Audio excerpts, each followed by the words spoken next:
সবুজ দৈত্য হাল্ককে সবাই চেনে তার বিশাল শক্তির জন্য, কিন্তু কেউ ভাবেনি একদিন হাল্ক আমরা ভোট দেই ঠিকই, কিন্তু কাজ তো তেমন দেখি না। নেতারা আসে, কথা দেয়, তারপর উধাও। আমি যদি নির্বাচন করি তোমরা কি আমাকে সুযোগ দেবে? তুমি তো নেতা না, তুমি তো সবুজ দৈত্য হাল্ক। নেতা হতে শক্তি লাগে না, লাগে মন আর কাজ। পরের দিন থেকেই পুরো গ্রাম বদলে গেল। সবু হতে রাস্তার কোডর লয়, সে কাজ দিয়ে রাস্তার কোডর। এই প্রথম কেউ কথা নয়, কাজ করছে।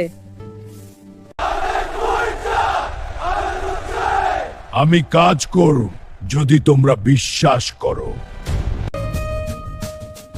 সবুজ দৈত্য হাল্ক আমাদের ভয় দেখায় না, সবুজ দৈত্য হাল্ক আমাদের রক্ষা করে।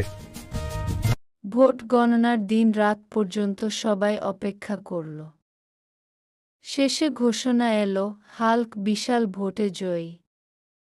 কিন্তু মজার ব্যাপার, জেতার পর হাল্ক উল্লাস করল না। সে শুধু বলল, জয় তো শুরু মাত্র, আসল কাজ তো এখন শুরু হবে। চলুন আমরা সবাই মিলে একসাথে কাজ করি, গ্রামের উন্নতি করি।